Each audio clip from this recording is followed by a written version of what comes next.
We're going to be checking out a video called Why the Dutch King Works as a Pilot for KLM. So KLM is a Dutch airline, and it says right here that it stands for Koninklijke Luchtvaartmaatschappij, which translates to Royal Dutch Airlines in English, and the king is Willem-Alexander. Yeah, Willem-Alexander. So anyways, half as interesting is the channel name, links down below. This was in the suggested. I have a Google form thing that you can fill out down below for video suggestions. So check that out. Thanks for watching with me, guys. We're going to find out right now why the Dutch king works as an airline pilot. This video was made possible by CuriosityStream. When you sign up at the link in the description, you'll also get access to Nebula, the streaming video platform that HAI is a part of. This is Willem-Alexander of the Netherlands. He's king of the 17.2 million bike-riding, windmill-building, stroopwafel-eating, clog-wearing people of the Netherlands, in addition to the 300,000 people of the Dutch Caribbean islands of Bonaire, St. Eustatius, Saba, Aruba, Curaçao, and St. Martin. Now, despite the fact that barely anyone outside the country even knows the Netherlands is a monarchy, the king is a pretty important job. Willem-Alexander is the head of state and has far-reaching powers into different branches of the Dutch government. In practice, though, sort of like the Queen of the UK, he largely stays out of politics. You see, the monarchy of the Netherlands is pretty low-key. In his youth, Willem-Alexander... So it's just for show then, right? Just like the British monarchy, which... This video was posted 5 years ago. That's why it was showing the British Queen. But, so it's a ceremonial thing then. So the king doesn't, like, it's not like back in the day then. The king can't be, like, off with his head or, like, you know, they don't have that power anymore, which is probably good. Probably a good thing, because there's a lot of crazy people out here that let that power go to their head. He largely stays out of politics. You see, the monarchy of the Netherlands is pretty low-key. In his youth, Willem-Alexander was known in the media as Prince Pils. That's Pils with one L, in reference to his affinity for Pilsner beer, in addition to... I was getting ready to say, is it because of beer? Okay. Other large quantities of alcohol consumed during his time at the University of Leiden. Eventually, though, he graduated and got interested in the best beverage of all, water. I thought they were going to say ale. Belgian ale. Water, huh? Everything you read on him mentions his keen interest in water management, which sounds like an innuendo for bladder control. Yeah. He actually has like a big part of the water management thing. I forgot about that. I found that out in a video.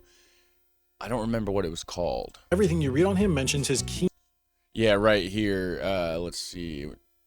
He's interested in sports, international water management issues until his accession to the throne, blah, blah, blah. He was a chairman of the advisory committee on water to the Dutch Minister of Infrastructure and the something general of the United Nations Advisory Board on Water and Sanitation.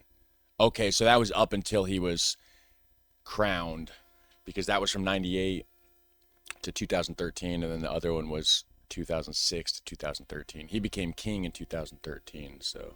Keen interest in water management, which sounds like an innuendo for bladder control, but it's actually not.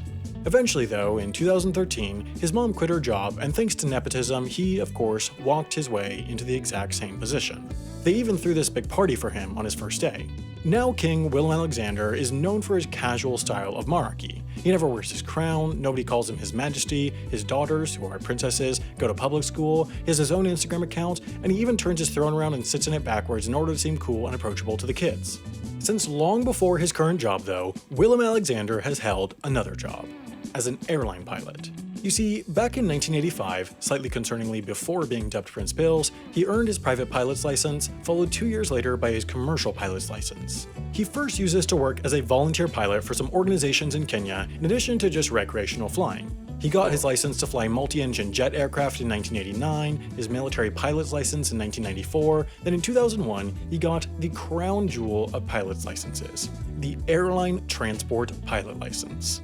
That's the license you need to fly big boy airplanes with passengers in the back, and so, soon after, Willem-Alexander started doing just that. Now, how or why exactly this arrangement started is a bit unclear, but sometime in the early 2000s, somehow, then Prince Willem-Alexander strutted over to KLM and cashed in his I'm a Prince card to negotiate a deal to work for them as a part-time pilot.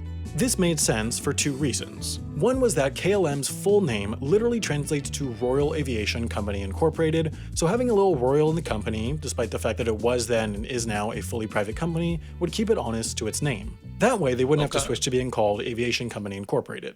Two was that KLM operated... But it was already called Royal Aviation Company, so it's not like they're like, okay, well, if this guy doesn't come work for us, this Prince Pills, I guess he wasn't known as Prince Pills at the time, but Prince Willem-Alexander, right? If he doesn't come work for us, we're going to have to change our name. Why would that be? I don't understand that. And why was it called Royal Aviation Company in the first place? Was there royalty involved? Aviation Company Incorporated. Two was that KLM operated the Dutch government airplane. At the time, it was a Fokker 70, which would be used by the royals or politicians to go where they needed to go, and so, once certified, Willem-Alexander would regularly fly this airplane, especially when it was the royals using it. The hours of flying he got from this government airplane alone, though, weren't enough to maintain his pilot's license, so eventually he started flying regular passenger flights too. He worked for KLM Cityhopper, the airline subsidiary, flying the Fokker 70 to glamorous places all around northwestern Europe, like Humberside, Darlington, and Norwich. Nobody really ever knew he was working as co-pilot for these flights, aside from the rest of the crew, as he would never introduce himself by name when making announcements, and, even in the airport, he was rarely recognized in his KLM uniform. He flew a few times a month all throughout the 2000s and continued to do so even after he became king. In 2017, though, he ran into a bit of a problem. KLM was retiring all their Fokker aircraft in favor of newer, more efficient and... I don't understand why. So KLM says Air KLM France. was retiring all their Fokker... See, Air France, KLM. I had a keychain that someone sent me. It was a KLM keychain, and I believe that said Air France on it as well. But it's a Dutch airline. I'm confused with that. I honestly have no clue. I should probably watch a video explaining that. Unless one of you guys want to be super nice and drop it in a comment and let me know. That'd be cool. Fokker aircraft in favor of newer, more efficient Embraer jets, and these Fokkers were the only aircraft that the king was certified to fly commercially. This was an even bigger issue for the Dutch government, whose plane, the Fokker 70, could no longer be operated by KLM as they would no longer have pilots or mechanics for the plane. They therefore made the decision to buy a Boeing 737 business jet, which was better equipped for longer trips, which it turns out the Dutch have to do a lot to catch up with all the places they accidentally colonized back in the day. So, Willem-Alexander made the decision to go through the long, expensive process of getting type rated for the 737 and, once done, started flying 737s for KLM. This would take him to much further... See, that says Royal Dutch Airlines right there, but if you look close, up at the front, it still says Air France. Real small right there. You probably can't see it, but it's real small. ...flung destinations all around Europe and sometimes further. While it was always a sort of open secret, he revealed this side gig of his to the press in 2017, which resulted in quite a lot of attention. While he apparently flies about twice monthly, his last confirmed sighting was in late 2018 when he worked as a co-pilot on a KLM flight to and from Istanbul, or, as the cool kids call it, Constantinople. Speaking of which, if you want to learn more cool kid words, it's not called the Battle of Normandy, it's called Operation Overlord, at least in the Allies' codename system. The logistics of landing a fighting force strong enough to take back Europe on a few French beaches were immense, but that's exactly what Brian from Real Engineering's new Nebula original is about, the logistics of D-Day.